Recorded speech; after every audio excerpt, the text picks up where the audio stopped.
कुछ कह रहे हैं, आइए आपको सुनाते। मैं इतना ही कहूँगा कि बहन कुमारी मायावती जी का हमेशा मैं शुक्रगुजार रहूँगा कि उन्होंने मुझे बहुजन समाज पार्टी का टिकट दे करके लोकसभा का सदस्य बनने में मेरी मदद की। बहन जी ने मुझे बहुजन समाज पार्टी लोकसभा में संसदीय दल का नेता भी बनाया। मुझे सदैव उनका असीम स्नेह और समर्थन मिला है। उनका आज का फैसला ज़रूर दुर्भाग्यपूर्ण। मैंने अपनी पूरी मेहनत और लगन के साथ बहुजन समाज पार्टी को मजबूत करने का भरसक प्रयास किया और कभी भी किसी प्रकार का पार्टी विरोधी काम नहीं किया है। इस बात की गवाह मेरे अमरोहा की जनता है। मैंने भारतीय जनता पार्टी की सरकार की जन विरोधी नीतियों का विरोध जरूर किया है और आगे भी करता रहूंगा। चंद पूंजीपतियों द्वारा जनता की संपत्तियों की लूट के खिलाफ मैंने आवाज उठाई है और आगे भी उठाता रहूंगा, क्योंकि यही सच्ची जनसेवा है। यदि ऐसा करना जुर्म है तो मैंने जुर्म किया है और मैं इसकी सजा भुगतने के लिए तैयार हूं। अमरोहा की जनता को मैं आश्वासन देना चाहता हूं कि आपकी सेवा में मैं हमेशा हाजिर रहूंगा।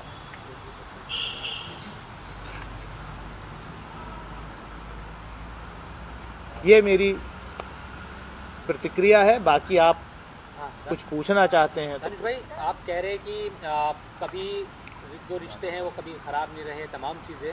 क्या लगता है कि अभी क्या वजह है कि चुनाव से, क्योंकि अब 2-3 महीने रह गए, इस वक्त आपको निलंबित किया गया है? क्या सिर्फ ये पूंजीपतियों के खिलाफ जो आवाज़ आपने उठाई है यही एक कारण है या कुछ और भी इसके पीछे है? ये तो मैंने कहा कि मैं जिस दिन से मैं सांसद चुना गया, पहले दिन से मैंने जनता के हित और पार्टी की आइडियोलॉजी को ध्यान में रखते हुए संसद के अंदर, लोकसभा के अंदर मैंने इस देश के शोषित, वंचित, पीड़ित समाज की, किसान की, गरीब की, मजलूम की, पिछड़े वर्ग की, शेड्यूल कास्ट की, दलित की, अक़लियत की, बेजुबानों की जुबान बनने का काम किया। अगर ये सब पार्टी विरोधी है तो मुझे पता नहीं। कहीं भी कोई अन्याय होता है उसके खिलाफ सबसे पहले आवाज बुलंद करने का काम किया है और आगे भी करता रहूं। सर, आपने ट्वीट किया, उस पर लिखा कि लूट जो हुई है उसको लेकर के मैंने आवाज उठाई है, जिसका मुझे इस तरीके से सामना करना पड़ा। वो लूट किस तरीके की, कौन सी लूट? देश के एयरपोर्ट्स, देश के बंदरगाह, देश के जो पिछले 70 साल में इस देश के में जो सार्वजनिक संपत्तियां देश की जनता की काली कमाई से बनाई गई, वो चंद सरकार के खास उद्योगपति मित्रों को जो डोल आउट की जा रही हैं, उस लूट का विरोध मैंने किया है और आगे भी करता रहूंगा। क्या आपको ऐसा लगता है कि ये जो फैसला हुआ है सरकार के दबाव में मायावती जी ने फैसला लिया है? देखिए, इस पर मैं कोई टिप्पणी नहीं करना चाहता। ये आप लोगों का काम है इसको एनालाइज करना। मैं एज अ मेंबर पार्लियामेंट, मैं जिस फोरम पे था उस फोरम पर मैंने अपनी पार्टी की आइडियोलॉजी, इस देश के संविधान के निर्माता बाबा साहब डॉक्टर भीमराव अंबेडकर के सपने को संविधान के दायरे में रहते हुए, कहीं कोई नाइंसाफी चाहे सड़क पे हो रही हो या संसद के अंदर हो रही हो, उसके खिलाफ आवाज उठाई। मैंने जो प्लेटफॉर्म्स पर एज ए मेंबर पार्लियामेंट मुझे अपनी भूमिका निभानी थी, चाहे पार्लियामेंट्री कमेटीज़ में हो, चाहे संसद के अंदर हो, वो भूमिका मैंने अपने कॉन्शियस के आधार पर मैंने वो अपनी आवाज़ को बुलंद किया है। चाहे अगस्त 2019 में जब जो है जब मैं संसदीय दल का नेता था तो कुछ बिल्स जिन पर पार्टी की लाइन थोड़ी कंफ्यूजन में था हमारा मामला, तो हमने अपनी लाइन बिल्कुल स्ट्रेट ली और उसकी सज़ा मुझे भुगतनी पड़ी, चाहे वो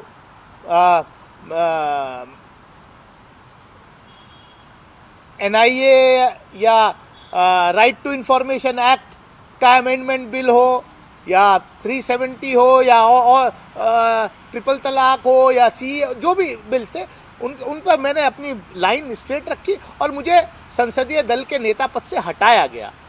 मैंने उसको कबूल किया कि मैं जहां हूं, जो लाइन है, जिन बुनियादों पर ये पार्टी बनी उस आइडियोलॉजी पर मैं खड़ा रहा। मैंने कोई और मान लीजिए कहीं अब कल जिस तरीके का फैसला हुआ